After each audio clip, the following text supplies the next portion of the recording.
हाँ जी स्टूडेंट्स, हाजिर हाँ ਤੁਹਾਡੇ ਸਾਹਮਣੇ कॉमर्स वाला भी नेक्स्ट वीडियो है। बेटा अपना +1 ਦਾ ਟੌਪਿਕ ਚੱਲ ਰਿਹਾ ਹੈ ਅਕਾਊਂਟੈਂਸੀ ਦਾ ਜਨਰਲ और ਜਨਰਲ ਦੇ ਵਿੱਚ ਕਾਫੀ ਆਪਾਂ ਟ੍ਰੀਟਮੈਂਟਸ ਕਰ ਚੁੱਕੇ ਹਾਂ, ਅਲੱਗ-ਅਲੱਗ ਟ੍ਰਾਂਜੈਕਸ਼ਨਸ ਕਰਦੇ ਹਾਂ ਔਰ ਅਲੱਗ-ਅਲੱਗ ਟ੍ਰਾਂਜੈਕਸ਼ਨਸ ਦਾ ਅਕਾਊਂਟਿੰਗ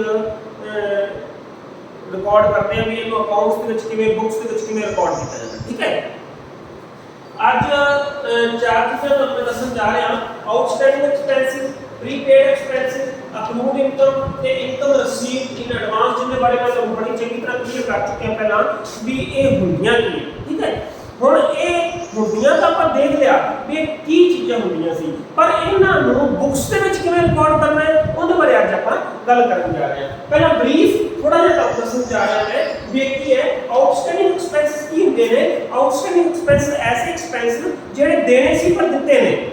ठीक है, ब्रीफ विच क्योंकि पहला आप एक बारे बड़ी चंगी तरह बेसिक टर्म में भी किया है, देने सी पर देते हैं वो आउटस्टैंडिंग एक्सपेंसेस है। प्रीपेड एक्सपेंसेस, प्रीपेड मतलब पहले ही देते, मतलब इनका संबंध नेक्स्ट ईयर नाल सी पर असि ऐसे साल ही एक्सपेंसेस दे चुके हैं। ये अगले साल के एक्सपेंसेस सी पर असि ऐसे साल ही एक्सपेंसेस दे चुके हैं, मतलब प्रीपेड एक्सपेंसेस। और नेक्स्ट है अक्रूड इनकम। अक्रूड इनकम है इनकम जो है मिल तो चुकी है, अक्रूड का मतलब है मतलब ड्यू हो चुकी है पर मिली नहीं, मिलनी सी पर मिली नहीं, मिलनी सी पर मिली नहीं। और तीसरी है इनकम रिसीव्ड इन एडवांस, मतलब कहता भी इनकम एडवांस में मिल चुकी है। कोई भी आमदन है सानू एडवांस में मिल चुकी है। एडवांस का मतलब है उस आमदन का संबंध इस साल नाल नहीं सी, वो अगले साल नाल संबंध रखती सी। 2019 की नहीं सी, वो 20 की सी पर मिल सानू 19 ची गई। ठीक है ना, ਉਹਨੂੰ ਕਹਿੰਦੇ ਨੇ ਇਨਕਮ ਰਿਸੀਵਡ ਇਨ ਐਡਵਾਂਸ। ਹੁਣ ਇੱਕ ਗੱਲ ਦਿਮਾਗ ਵਿੱਚ ਕਲੀਅਰ ਕੱਟ ਨੋਟ ਕਰ ਲਓ ਕਾਪੀਆਂ ਦੇ ਉੱਤੇ ਵੀ ਅਕਾਊਂਟਸ ਦੇ ਵਿੱਚ ਕਿਤਾਬਾਂ ਦੇ ਵਿੱਚ ਆਪਾਂ ਜਿਸ ਸਾਲ ਦਾ ਖਰਚਾ ਹੈ, जिस साल की आमदन है ਉਹਨੂੰ ਉਸੇ ਸਾਲ ਦੇ ਵਿੱਚ ਰਿਕਾਰਡ ਕਰਨਾ ਹੁੰਦਾ ਹੈ। ਠੀਕ ਹੈ ਨਾ, क्योंकि देखो ना ਆਪਾਂ प्रॉफिट तो करने हैं, प्रॉफिट है सारी इनकम माइनस एक्सपेंडिचर, इनकम सारे ते एक्सपेंडिचर ਵਿੱਚੋਂ ਘਟਾ ਦਈਏ ਸਾਨੂੰ प्रॉफिट ਦਾ ਪਤਾ ਲੱਗ ਜਾਂਦਾ ਹੈ। ਹੁਣ ਦੇਖੋ ਨਾ ਜਿਸ ਸਾਲ ਦੀ ਇਨਕਮ ਹੋਏਗੀ ਉਸੇ ਸਾਲ ਦੀ ਜੇ ਐਕਸਪੈਂਸਸ ਉਹਦੇ ਵਿੱਚੋਂ ਘਟਾਵਾਂਗੇ ਤਾਂ ਹੀ ਸਾਨੂੰ एग्जैक्ट प्रॉफिट का पता लगेगा, ताई सानू इस गल का पता लगेगा भी सानू इस साल प्रॉफिट होया कि इस साल सानू लॉस होया। ठीक है ना, क्यों? क्योंकि बिजनेस ने हरेक अकाउंटिंग पीरियड दे विच हरेक साल दे विच आपदा प्रॉफिट और लॉस मेजर करना हुंदा है। और आपदा प्रॉफिट और लॉस जिहड़ा वो पब्लिक ਨੂੰ शो ऑफ करना ਹੁੰਦਾ है ताकि बाहरले इन्वेस्टर है वो इन्वेस्ट कर सकन, देखण भी इस बिजनेस ਵਿੱਚ प्रॉफिट हो रहा है, इस फर्म ਨੂੰ प्रॉफिट हो रहा है, ਅਸੀਂ ਇਹਦੇ ਸ਼ੇਅਰ ਖਰੀਦਨੇ ਆ, ਸੋ ਗੱਲਾਂ ਹੁੰਦੀਆਂ ਹੈ ਨਾ। ਇਸ ਲਈ ਇੱਕ ਦਿਮਾਗ ਵਿੱਚ ਗੱਲ ਰੱਖਣੀ ਹੈ ਕਿ ਜਿਸ ਸਾਲ ਦਾ ਖਰਚਾ ਹੈ ਉਸੇ ਸਾਲ 'ਚ ਪਾਉਣਾ ਹੈ, ਜਿਸ ਸਾਲ ਦੀ ਆਮਦਨ ਹੈ ਉਸੇ ਸਾਲ ਦੇ ਵਿੱਚ ਹੀ ਪਾਉਣੀ ਹੈ। ਹੁਣ ਦੇਖੋ ਧਿਆਨ ਦਿਓ, ਸਭ ਤੋਂ ਪਹਿਲਾਂ ਹੈ ਆਊਟਸਟੈਂਡਿੰਗ ਐਕਸਪੈਂਸ। ਆਊਟਸਟੈਂਡਿੰਗ ਐਕਸਪੈਂਸ ਕੀ ਹੁੰਦੇ ਆ? देने सी पर दिते, देने सी पर दिते नहीं तो इनकी अकाउंटिंग ट्रीटमेंट वास्ते एक ट्रांजैक्शन अपन नोट की है, सैलरी ड्यू टू स्टाफ ₹7500। मतलब कहता ड्यू टू स्टाफ मतलब सैलरी है स्टाफ ਨੂੰ देनी सी ₹7500, मतलब ਦਿੱਤੀ ਨਹੀਂ, ड्यू मतलब ਦਿੱਤੀ ਨਹੀਂ। ਤੇ ਜੇ ਵੀ ਲਿਖਿਆ ਹੁੰਦਾ पेड ਤਾਂ ਫਿਰ ਤਾਂ ਸਿੱਧੀ ਗੱਲ ਸੀ, ਜੇ पेड ਹੁੰਦਾ ਤਾਂ salary account debit to cash, ਗੱਲ ਖਤਮ ਹੋ ਗਈ। सैलरी अकाउंट डेबिट तो टू कैश, सैलरी साडा खर्चा है, कैश साडे को जा रहा है, कल। ठीक है ना, हुण इत्थे की है सैलरी ड्यू है, ड्यू मतलब देन योग है, दित्ती नहीं ₹7500। तो इनका अकाउंटिंग ट्रीटमेंट बच्चे की होएगा, देखो ध्यान दो, इनका अकाउंटिंग ट्रीटमेंट होएगा salary account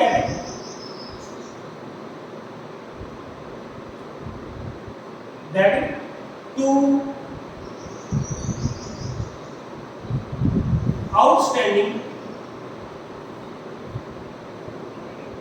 salary, salary account debit to outstanding salary account. हुण इत्थे आपां सैलरी अकाउंट ਨੂੰ डेबिट क्यों कीता ते आउटस्टैंडिंग सैलरी अकाउंट ਨੂੰ क्रेडिट क्यों कीता? अमाउंट लिख लो ₹7500। ਇਹਦੇ ਬਾਰੇ ਆਪਾਂ ਕਲੀਅਰ ਕਰਦੇ ਹਾਂ ਵੀ ਸੈਲਰੀ ਅਕਾਊਂਟ ਨੂੰ ਡੈਬਿਟ ਕਿਉਂ ਕੀਤਾ। ਦੇਖੋ ਨਾ ਆਪਾਂ ਇਹ ਕਹਿ ਵੀ ਸਟਾਫ ਨੂੰ ਸੈਲਰੀ ਦੇਣੀ ਸੀ, ਇਹਦਾ ਮਤਲਬ ਇਸ ਸਾਲ ਦੀ ਸੈਲਰੀ ਸੀ ਪਰ ਦਿੱਤੀ ਨਹੀਂ। ਜੇ ਇਸ ਸਾਲ ਦੀ ਸੈਲਰੀ ਸੀ ਤਾਂ ਇਸ ਸਾਲ 'ਚ ਖਰਚਾ ਪਾਵਾਂਗੇ, ਇਹਦਾ ਮਤਲਬ ਸਾਡਾ ਖਰਚਾ ਵਧਿਆ, ਸਾਡਾ ਖਰਚਾ ਇਸ ਸਾਲ ਜਨਰੇਟ ਹੋਇਆ। ਜੇ ਜਨਰੇਟ ਹੋਇਆ ਤੇ ਆਪਣਾ ਰੂਲ ਵੇਖੋ ਕੀ ਸੀ, ਆ ਸਾਡਾ ਐਕਸਪੈਂਸ ਹੈ, ਐਕਸਪੈਂਸ ਵਧਿਆ ਤਾਂ ਕੀ ਕੀਤਾ ਸੀ ਡੈਬਿਟ, ਐਕਸਪੈਂਸ ਵਧਿਆ ਤਾਂ ਡੈਬਿਟ ਕੀਤਾ, ਇਸ ਲਈ ਸੈਲਰੀ ਨੂੰ ਕੀ ਕਰਤਾ ਅਸੀਂ ਡੈਬਿਟ ਕਰ ਦਿੱਤਾ। ਦੂਜੇ ਨੰਬਰ ਤੇ दूजा आ गया सी आउटस्टैंडिंग सैलरी। आउटस्टैंडिंग सैलरी की होगी, देनी सी सैलरी पर दित्ती नहीं, जे दित्ती नहीं तो साडी की बन गई हो लायबिलिटी, साडी की बन गई हो लायबिलिटी, देनी पैनी है, लायबिलिटी बन गई ना, इसलिए लायबिलिटी भी साडी बढ़ गई, लायबिलिटी बढ़ गई 7500 रुपया ਅਸੀਂ ਹੋਰ देना है। जे लायबिलिटी बढ़ी तो लायबिलिटी का रूप भी सी, लायबिलिटी ये प्लस होती है तो होती है क्रेडिट होती है, इसलिए सैलरी अकाउंट डेबिट टू की आएगा outstanding salary, salary account debit to outstanding salary को। नेक्स्ट आ गया बच्चे प्रीपेड एक्सपेंस। प्रीपेड एक्सपेंस ਤੇ ਜਿਹੜਾ ਇਹਦਾ ਟ੍ਰੀਟਮੈਂਟ ਕੀ ਹੋਏਗਾ ਬੇਟਾ ਧਿਆਨ ਦਿਓ। ਪ੍ਰੀਪੇਡ ਐਕਸਪੈਂਸ ਹੁੰਦੇ ਕੀ ਹੈ ਇਹ ਮੈਂ ਤੁਹਾਨੂੰ ਪਹਿਲਾਂ ਦੱਸ ਚੁੱਕਿਆ। ਪ੍ਰੀਪੇਡ ਐਕਸਪੈਂਸ ਕੀ ਹੁੰਦੇ ਆ ਇਹ ਤੁਹਾਨੂੰ ਪਹਿਲਾਂ ਦੱਸ ਚੁੱਕਿਆ।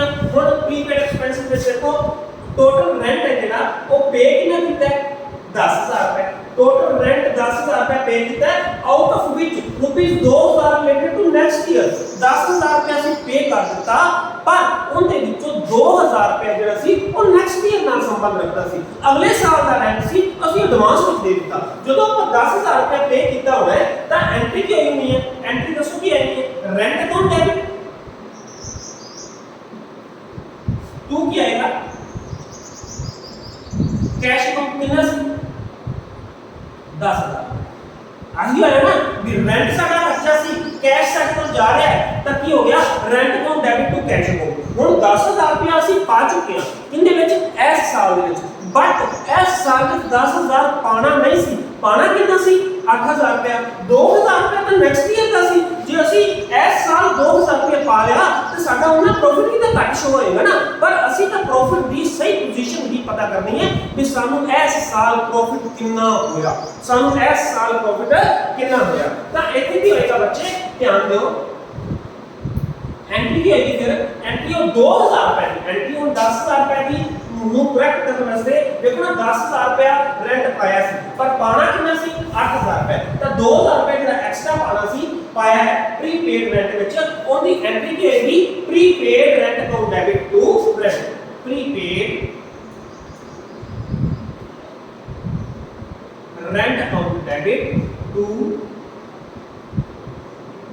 rent। ਹੁਣ ਦੇਖੋ प्रीपेड rent ਨੂੰ ਡੈਬਿਟ ਕਿਉਂ ਕੀਤਾ ਤੇ rent ਨੂੰ ਕ੍ਰੈਡਿਟ ਕਿਉਂ ਕੀਤਾ, ਕਿੰਨੇ ਨਾਲ ਪਾਣਾ ਆਪਾਂ 2000 ਰੁਪਏ ਨਾਲ, 2000 ਰੁਪਏ ਨਾਲ ਦਾ ਡੈਬਿਟ ਤੇ ਕ੍ਰੈਡਿਟ ਦਾ ਫਰਕ ਤੁਹਾਨੂੰ ਸਮਝਾਉਣ ਲੱਗਾ। ਦੇਖੋ ਪ੍ਰੀਪੇਡ ਰੈਂਟ ਮੈਂ ਤੁਹਾਨੂੰ ਇੱਕ ਗੱਲ ਅੱਗੇ ਵੀ ਦੱਸੀ ਹੈ ਵੀ ਆਹ ਆਪਣਾ ਬਿਜ਼ਨਸ ਹੈ, ਆਹ ਆਪਣਾ ਕੀ ਹੈ ਬਿਜ਼ਨਸ ਹੈ, बिजनेस देनदार ने डेटर ने आ कैश है ना, मतलब कहंदा कि बिजनेस नु जिन्ना चीज़ां तो आमदन हुंदी है वो की हुंदे ने business they asset.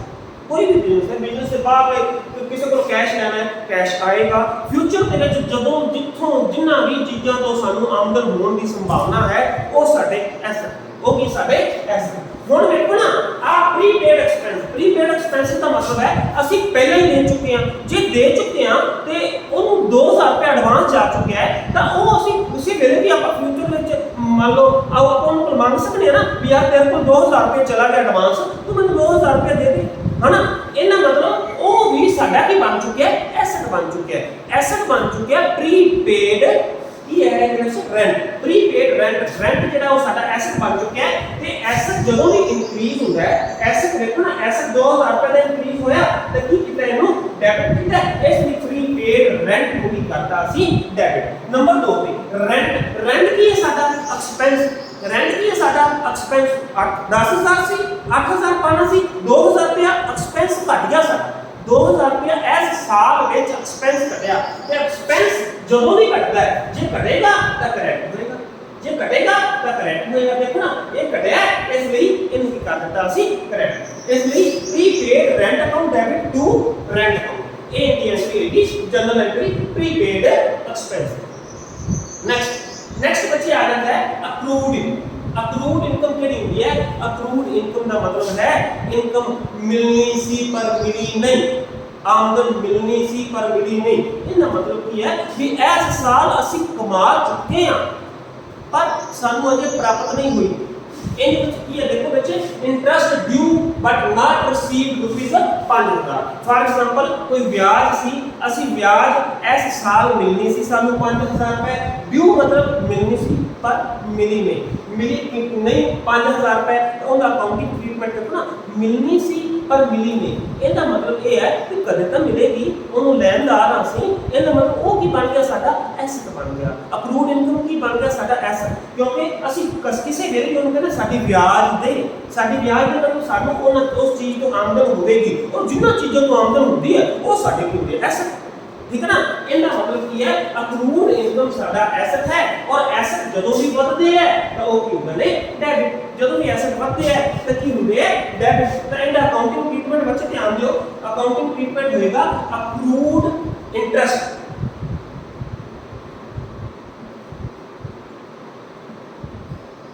Account debit the to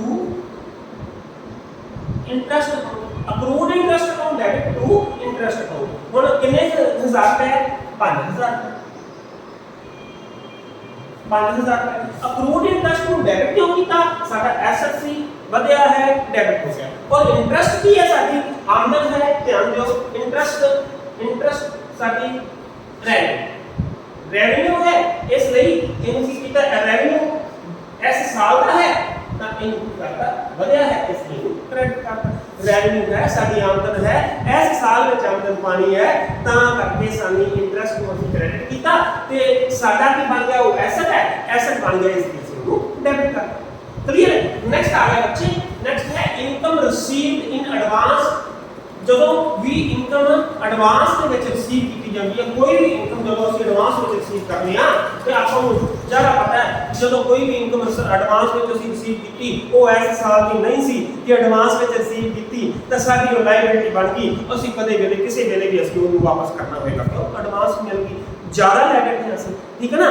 ਤਾਂ ਲਾਇਬਿਲਿਟੀ ਇਹਦਾ ਮਤਲਬ ਸਾਡੀ ਲਾਇਬਿਲਿਟੀ ਵੱਧ ਗਈ ਹੈ ਸਾਡੀ ਲਾਇਬਿਲਿਟੀ ਇੰਕਰੀਜ਼ ਹੋ ਚੁੱਕੀ ਹੈ ਆ ਸਾਡੀ ਲਾਇਬਿਲਿਟੀ ਹੈ ਆ ਸਾਡੀ ਇੰਕਰੀਜ਼ ਹੋਈ ਹੈ ਜੇ ਲਾਇਬਿਲਿਟੀ ਇੰਕਰੀਜ਼ ਹੋਏਗੀ ਤਾਂ ਕ੍ਰੈਡਿਟ ਹੋਏਗੀ ਤਾਂ ਇਹ ਤਾਂ ਗੱਲ ਦਾ ਪਤਾ ਹੈ ਵੀ ਇੱਥੇ ਕ੍ਰੈਡਿਟ ਦਾ ਮਤਲਬ ਟੂ ਲਿਖਾਂਗੇ ਟੂ ਇਨਕਮ ਜਾਂ ਇੱਥੇ ਕੁਝ ਵੀ ਹੈ ਜੋ ਇਨਕਮ ਆਏਗੀ ਇੱਥੇ ਲਿਖਾਂਗੇ ਇਨਕਮ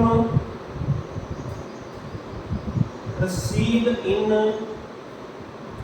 एडवांस। हम देखो जी इनकम रिसीव्ड इन एडवांस तक टू हो गया जे क्रेडिट एक चीज होगी तो डेबिट की होगी तो डेबिट की होगी देखो ध्यान दो for example building has been given on rent 2,40,000 रुपए पर एनम मतलब साल ਦੇ ਸਾਨੂੰ 2,40,000 रुपए ਤੇ ਬਿਲਡਿੰਗ ਨੂੰ ਰੈਂਟ ਤੇ ਦਿੱਤਾ ਗਿਆ ਸੀ ਸਾਨੂੰ ਬਿਲਡਿੰਗ ਦਾ ਰੈਂਟ 2,40,000 रुपए ਮਿਲਣਾ ਸੀ but during the year rupees 3 lakh was received towards rent ਤੇ 3 ਲੱਖ ਰੁਪਇਆ ਮਿਲ ਚੁੱਕਿਆ ਹੈ ਜੇ 3 ਲੱਖ ਰੁਪਇਆ ਮਿਲ ਚੁੱਕਿਆ ਤਾਂ ਕਿੰਨੇ ਰੁਪਏ ਜ਼ਿਆਦਾ ਮਿਲ ਚੁੱਕੇ ਨੇ 60,000 ਰੁਪਏ ਜ਼ਿਆਦਾ ਮਿਲ ਚੁੱਕੇ ਨੇ। ਪਹਿਲਾਂ ਆਪਾਂ ਇਹ ਕਰਦੇ ਹਾਂ ਵੀ ਮੰਨ ਲਓ ਆਪਾਂ ਇਸ ਸਾਲ ਪਾਈ ਨਹੀਂ ਆਪਾਂ एंट्री की कितनी होएगी जो रेंट मिला होएगा कैश अकाउंट में डेबिट कितना होना है 3 लाख जो कैश आया तो कितना आया 3 लाख जो टू की कितना होना है रेंट अकाउंट टू की कितना होना है रेंट अकाउंट कितना 3 लाख रुपया पर इतने भी आएगा देखो ना 3 लाख रुपया पा बैठे आप 3 लाख रुपया साल में पा लिया पर 3 लाख रुपया पाना नहीं सी 2 लाख रुपये 40,000 रुपये पावांगे 3 लाख रुपये पाना तो साडा 60,000 प्रॉफिट ही ज्यादा शो होने लग पेगा पर असि का एग्जैक्ट पोजीशन का पता करना है ना कि सानू एग्जैक्ट जेड़ा प्रॉफिट कितना आया है ना। हुन देखो जे रेंट नु 3 लाख रुपए में रेंट कीता है करना कितना सी 2,40,000 ना तो 60,000 का डेबिट कर दो टू आपके रेंट अकाउंट डेबिट कर दो रेंट अकाउंट डेबिट कितना 60,000 है rent account debit 60,000 to rent income की जगह में रेंट आएगा रेंट रिसीव्ड इन एडवांस 60,000 रुपए। रेंट को डेबिट क्यों किया इस गल की क्लियर हो चुकी है क्यों क्योंकि रेंट को क्रेडिट ਅਸੀਂ 3 ਲੱਖ रुपए ਨਾਲ ਕੀਤਾ ਹੋਇਆ ਸੀ पर रेंट को डेबिट ਅਸੀਂ 60,000 ਨਾਲ ਕਰਾਂਗੇ ਤਾਂ ਹੀ ਕ੍ਰੈਡਿਟ ਤੇ ਡੈਬਿਟ कैंसिल होके 2,40,000 रुपया रहेगा। इस ਲਈ रेंट अकाउंट डेबिट कितना 60000 रुपया to rent received in advance क्यों क्योंकि साडी लायबिलिटी है एडवांस विच ले चुके हैं लायबिलिटी बढ़ गई है जे लायबिलिटी बढ़ेगी तो साडे की होएगा क्रेडिट होएगा इसलिए किसी तैनू to rent received in advance 60000 रुपया सी क्रेडिट ठीक है इन चार ट्रीटमेंट्स हम बड़े ध्यान नाल सुन लो भी इन्हें बच्चे एक गल बड़ी नोट करने वाली है भी चाहे सैलरी है रेंट है जिन्हें अगे आउटस्टैंडिंग लग गया प्रीपेड लग गया उहदे विच कैश तो आने नहीं सीधा फंडा जे सीधा रखिए तो पहला एंट्री की होंदी सी आउटस्टैंडिंग विच पहला आप सैलरी की गल करना तो salary account debit to cash जो salary account debit to cash कि आउटस्टैंडिंग आता तो salary account debit to outstanding cash की जगह पे आउटस्टैंडिंग सैलरी है मतलब कहना भी निक्कियां निक्कियां गल्लां नूं ध्यान नाल रखो जे तां दिमाग दे फंडे क्लियर करने हैं तां इहदे विच अकॉर्डिंग टू मॉडल रूल तुसीं फंडे क्लियर करके बेटर रहोगे वधिया रहोगे हर एक चीज़ दा तुहानूं फंडा क्लियर होना चाहिए भी इस चीज़ की अकाउंटिंग एंट्री साडी की होनी है ठीक है बेटा हुण ਜਿਹੜੇ ਸਟੂਡੈਂਟਸ ਅੱਜ ਦੇ ਲਈ ਇੰਨਾ ਹੀ ਹੈ ਜਿਹੜੇ ਸਟੂਡੈਂਟਸ ਨੇ ਚੈਨਲ ਨੂੰ ਸਬਸਕ੍ਰਾਈਬ ਨਹੀਂ ਕੀਤਾ ਚੈਨਲ ਨੂੰ ਸਬਸਕ੍ਰਾਈਬ ਕਰਨਾ ਹੈ ਜੇ ਲੈਕਚਰ ਵਧੀਆ ਲੱਗਿਆ ਸਮਝ ਆਈ ਹੈ ਹਰੇਕ ਚੀਜ਼ ਦਿਮਾਗ ਵਿੱਚ क्लियर है तो इनको लाइक जरूर करना है कमेंट करना है और मैक्सिमम शेयर करना है ठीक है बच्चे थैंक यू।